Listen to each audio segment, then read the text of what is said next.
Let's make some sour milk biscuits or buttermilk biscuits. The recipe that I have is from my grandma's Purdue University 4-H cookbook, and it says sour milk biscuits, but I assume we're also able to use buttermilk here. I really don't know much of the difference between the two.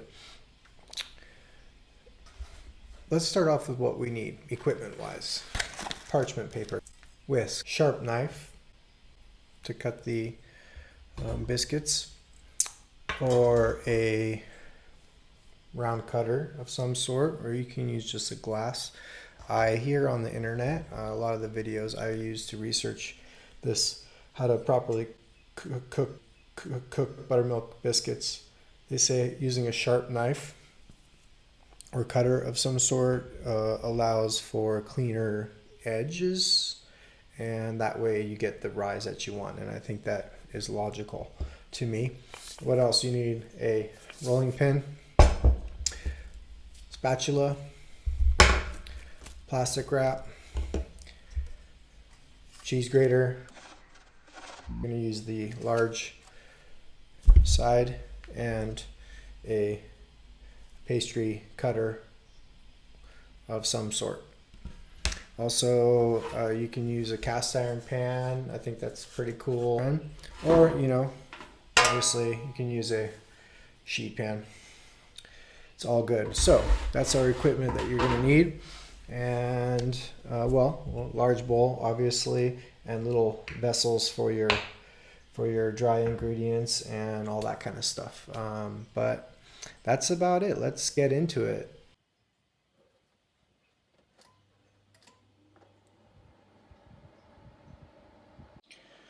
Okay, first step is to take our dry ingredients and whisk them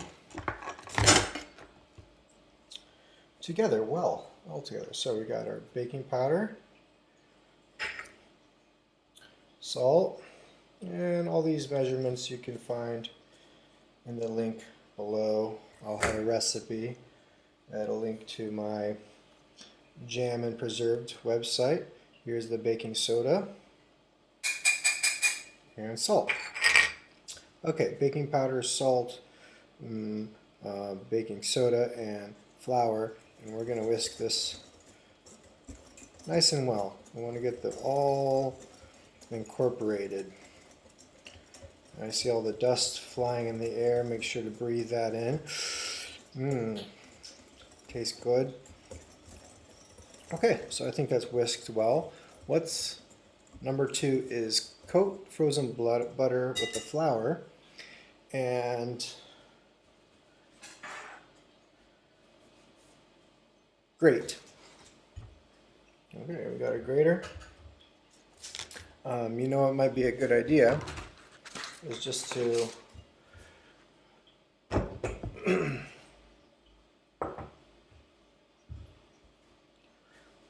I'm going to put, there's a little extra butter here, that's the 5 grams, or about that. That's what we're going to use to top our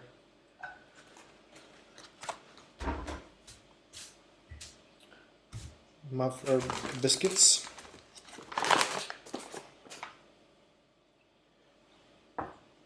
Now this butter is super frozen. I put it in yesterday.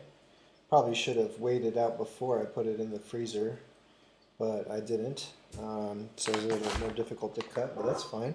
But it is frozen, and there is a big difference. It cracks, and I think it's probably the best way to go is just put your butter in the freezer beforehand.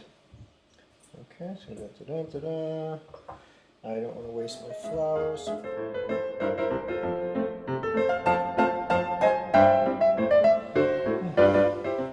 I suppose you can even freeze your butter, grate it, put it back in the freezer, and then you have your grated frozen butter ready to go.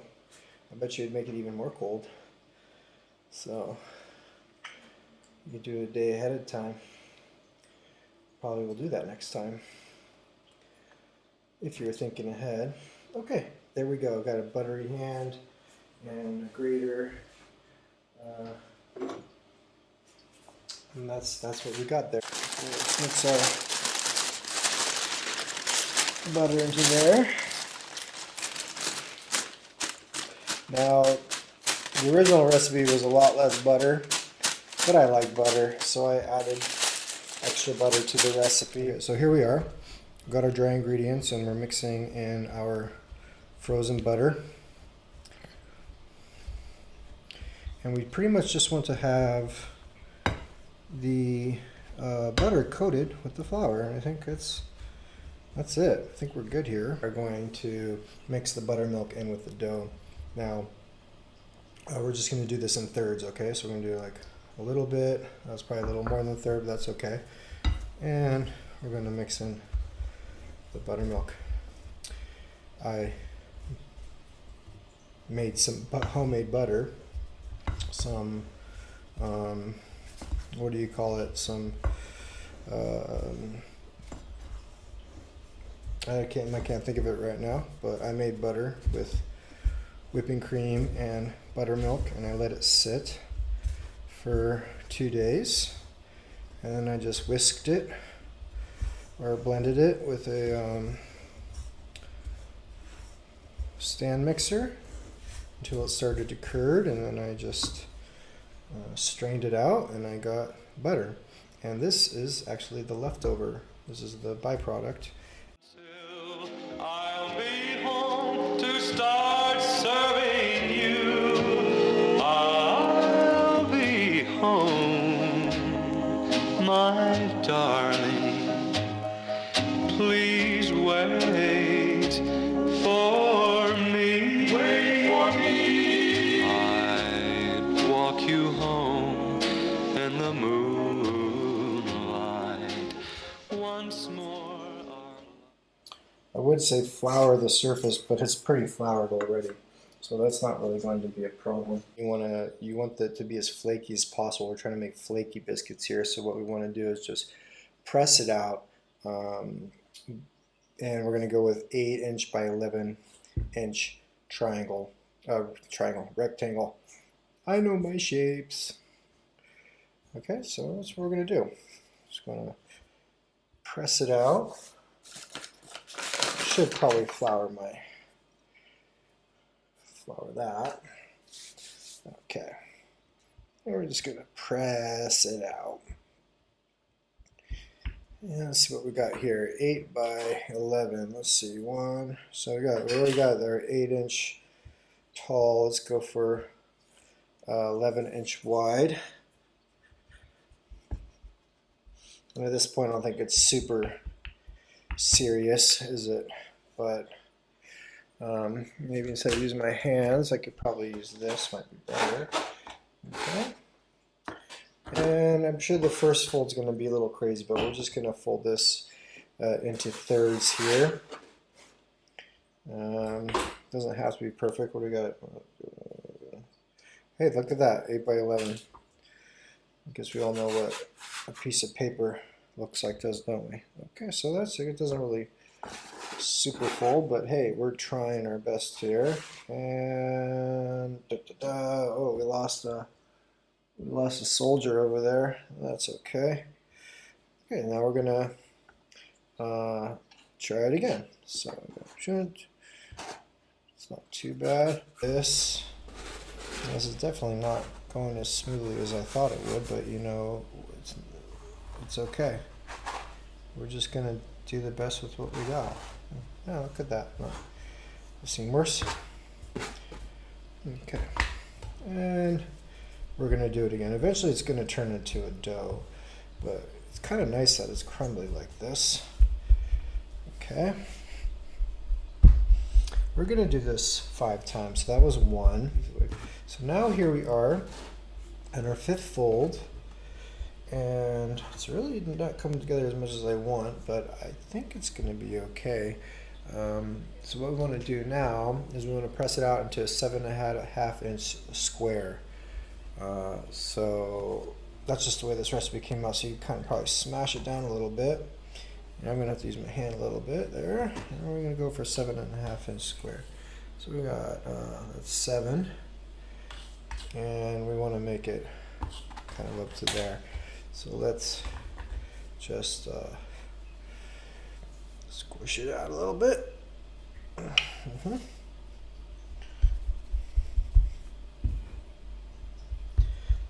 But it actually does feel like a dough now. I mean, it's a crumbly dough, but I think this is what we're looking for, right? We want a nice flaky, some flaky action.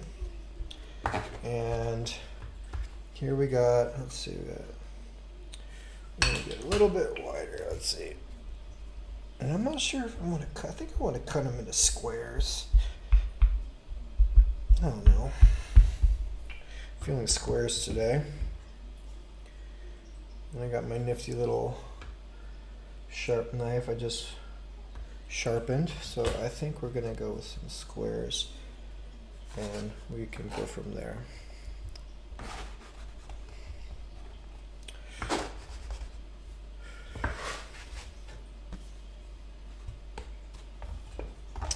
Okay, there we go. We got a 7.5 inch square, and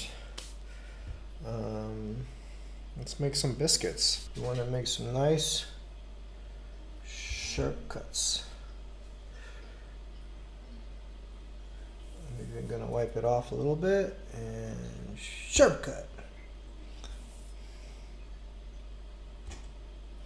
And wipe it off a little bit and sharp cut. That one had a little crumbly, but that's okay. They're not all going to be perfect. And you can see the layers though. Already it looks nice. And wipe it off. Don't do this with your hand. You could cut yourself. It's stupid. I'm just not the smartest guy. Okay, sharp cut. Now, I suppose if I did the rolling motion, I would get more of a probably cohesive dough. But I like this pressing motion. I think I like the concept of just not working the dough. Like that. Okay, I think this will be good. Third, nice sharp cut. And a nice sharp cut.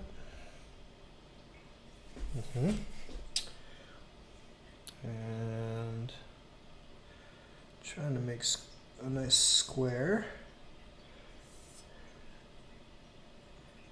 And a nice sharp cut. Okay, look at that. We got a square. Now, I'm not sure. Some people say put the biscuits together. Some people keep them separate. I don't know what the correct way is, but let's just try. We're gonna just do them separate and see what happens. Okay, I'm just gonna transfer them over here. But you can see what we got. You can see these layers, and they're nice looking biscuits. I'll be home.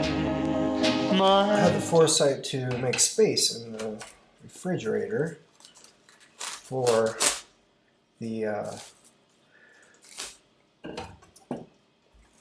biscuits, so at least I could stick this in the fridge and there would be some space for it. That's always nice to have. You know how it is with having your stuff in the fridge. Just stick on there, baby. This is not the idea. I always hate the end of the plastic wrap.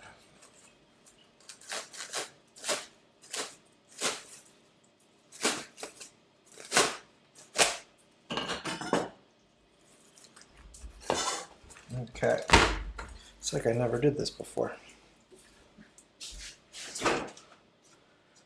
Here we are, chilled biscuits. I made little cinnamon sugar snails with the leftovers. So let's just do that, and I'll make a nice little snail. I don't have my pastry brush on me. I left that at work. So I'm just gonna put some of this melted butter on with this paper towel, and that should suffice. Okay, we got our chilled biscuits with some cinnamon sugar little snail things that I made with the leftovers, and we're gonna stick it inside of our oven here for maybe 7 or 8 minutes. Okay, that's 7 minutes. And let's see here. They're just starting to get brown on the edges. So I'm going to do another 3 minutes. So I guess it's going to be 10 minutes in total at 220 degrees. Okay, there we are, everybody. 10 minutes. Watch out, this is a hot oven. Okay, they look good. They look very nice. We got some browning on the top. Home, my darling. Okay, guys, here we are. Our buttermilk or sour milk biscuit. Now, I didn't get as much rise as I'd like, but those layers look really nice. Got some cultured butter.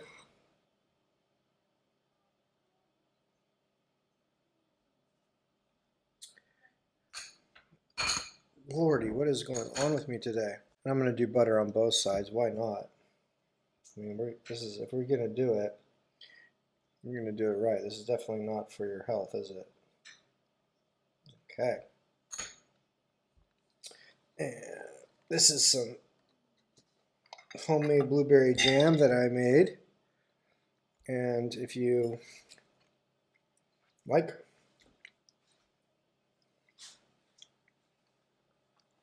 really delicious, expertly crafted jam, you could go to my website and company, Jammin Preserved, JAMMIN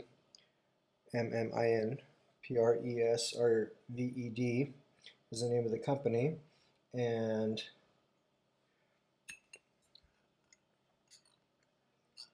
I'm going to just kind of plop it on there. I think that's the way to go.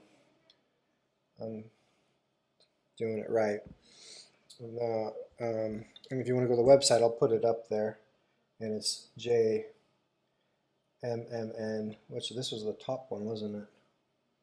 I'm just out of it today, aren't I? It's okay. Go like that.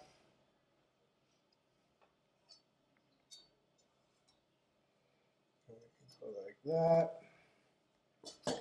We got ourselves a nice buttermilk biscuit with cultured butter and homemade blueberry jam. We picked these blueberries wild from Shumava, which is a beautiful county in the Czech Republic. Moonlight, once more. I hope you enjoyed watching this video, and what else? Like, subscribe. If you want to get some awesome jam, go to JMMNPRSRVD. I'll have it written over here, and you can get awesome jam like this. Low sugar, fresh fruit, organically grown, all that good stuff. Anyways, thanks, and have a nice day or night or time.